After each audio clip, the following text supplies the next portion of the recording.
Hey everybody, this is Bradley.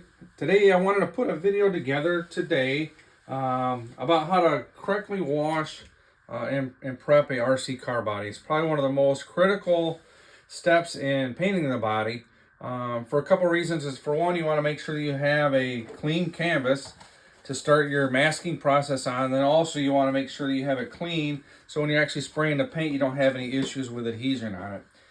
A couple of the products that I use, and there's only two when I prep the body and any time that I'm using it to clean a body, is one is Dawn dish soap.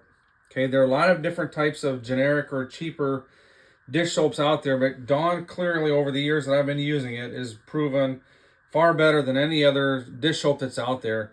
You can tell when you wash and you're cleaning the body and you rinse it off, you'll actually get a squeak on the body. A lot of people use it. A lot have had really good luck with it. If you get your cheaper dish soaps, you can tell they don't foam up as much and they don't remove the grease and the mold release off of the bodies like the Dawn dish soap does. So you don't necessarily have to get a jug this big. You can get the smaller little travel sizes or just the regular simple sizes you use like in your kitchen for your dishes. Dawn dish soap, if you haven't tried it, get a bottle. Trust me, you'll like it. The other product that I use is iso alcohol.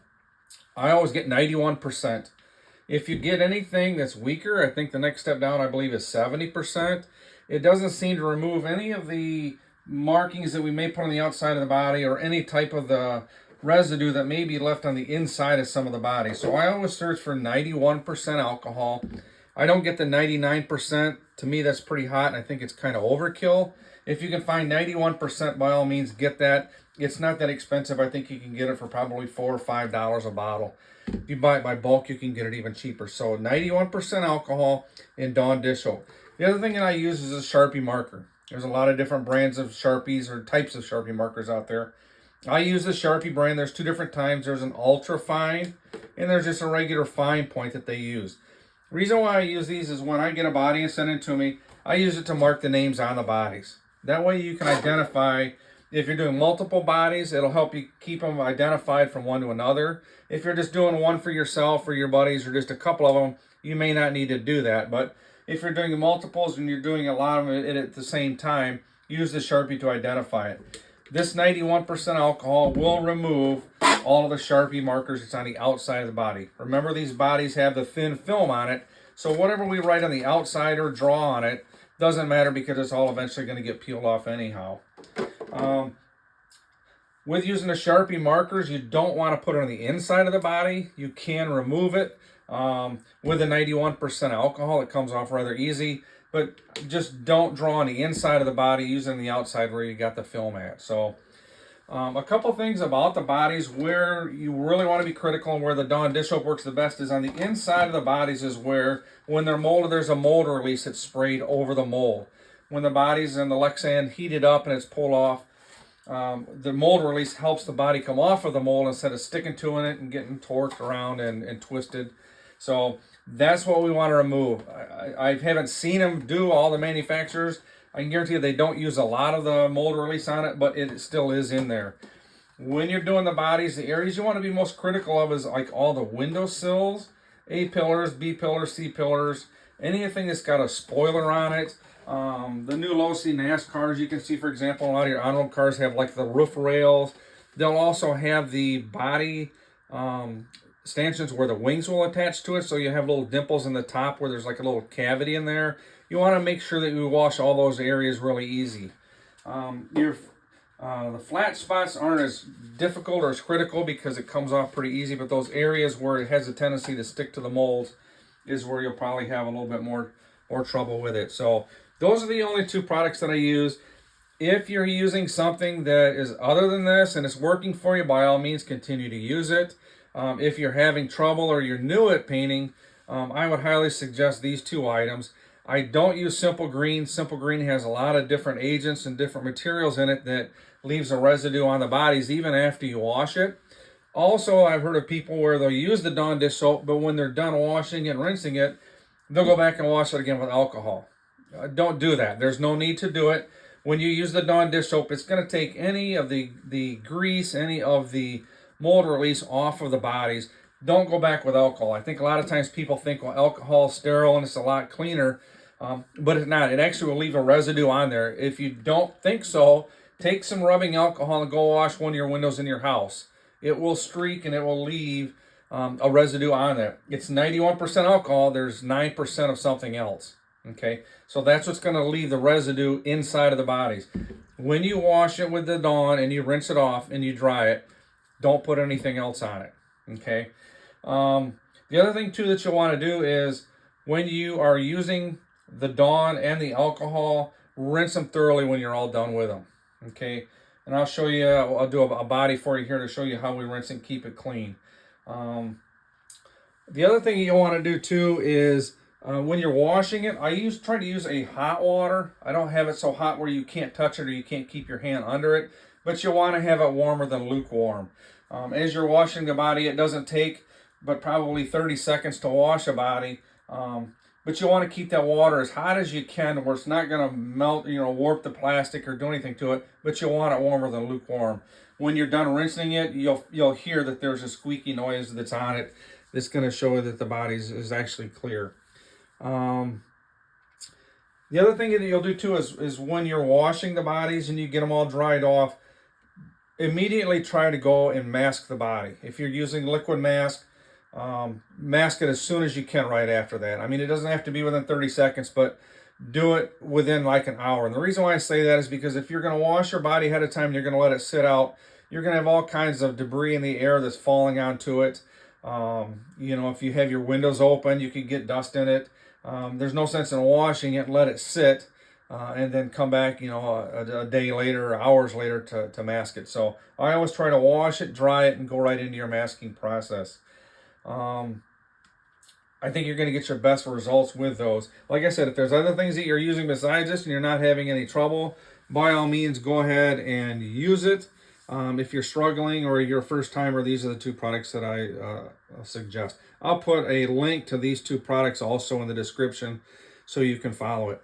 When you're done washing the body and you go to dry it off, real simple paper towel. People say, I use a fiber towel, I use all different types of items to dry it off, a bath towel or, microfiber this, or all you need is paper towel. The paper towel isn't going to scratch the Lexan. It's not going to hurt it. It's going to absorb it. Use it up, throw it away. It's very simple to use. So nothing special as far as the drying side of it. I think what we'll do now is I will demonstrate. What I do is I will take and I'll get the water going, and I'll do this relatively quick so I don't have to talk over the water. If you're doing multiple bodies at one time, you can take the bodies and you can put them in the sink, and then as I put the drain in this one here so it'll stop the water flow. So it'll fill up with your dish soap as you're going. You don't have to soak them in it. It doesn't take hours. I just put it in there because if you've already got the water there, you might as well use it. When I put the dish soap in each body, I use a size of probably about like your fingertip or a dime. It doesn't take a massive amount to do it. I get these big jugs and it'll last you months. So just use about the size of a dime in each body that you're doing it. And I'll go ahead and demonstrate one now. Like I said, I do have some of the water going. And I try to keep it at a hot temperature, I'll call it. I don't call it a scalding hot where you can't keep your hand under it. But it's definitely warmer than lukewarm. So I'll move these out of the way so we can see. Put a little bit of water in the body. And here's a example. Just about a dime. You don't have to go a whole lot more than that. If you use a little bit more, it's not too big of a deal. But you'll kind of slosh it around and work your way around. Make sure you get all those crevices really good. Back where the fins and the spoilers all touch. And like I said, you can have other bodies that you can put in there as well. Start soaking. And just simply keep washing it around. And you can tell that it doesn't affect any of the Sharpie marker that's on the bodies at all. It won't wash that off at all.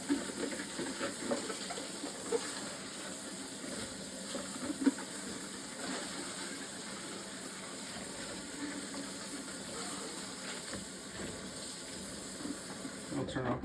And you can hear, you get kind of a squeaky feel to it. That makes it feel like it's clean, and you can tell. You can even tell with your hand when you're rubbing it on, it's got more of a grip to it. So after that, I usually just take the paper towel and go around it and just absorb all the water. Like I said, it won't scratch the inside windows, it won't do anything to it, and it won't remove the Sharpie marker. So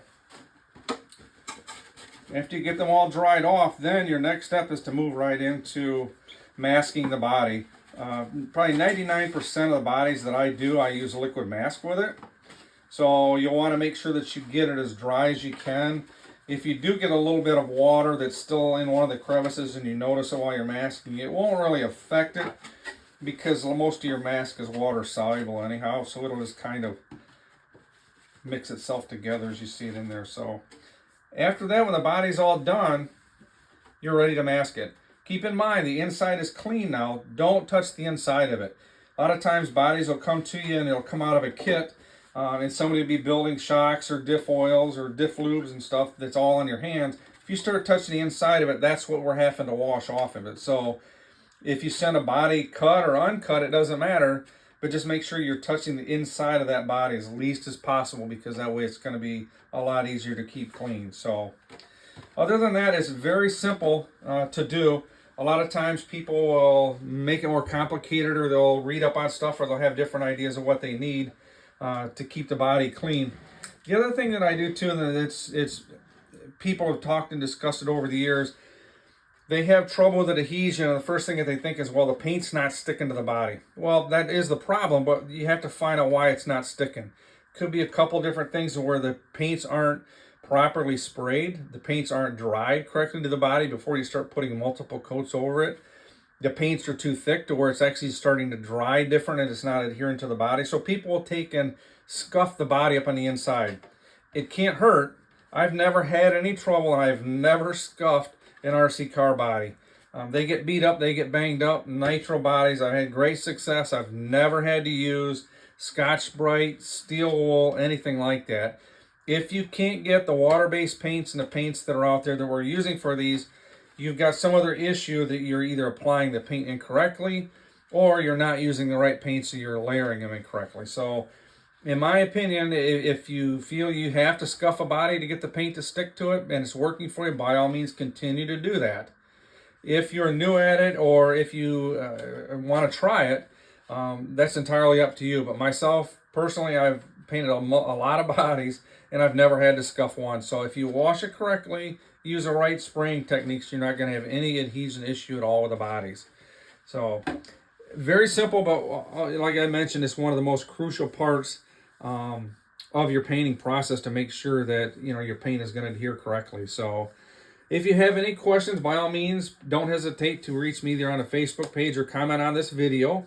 And always, like I asked, like and subscribe to the page, and also like my Facebook page, and we'll keep more videos coming for you. Thanks again. Thanks for watching.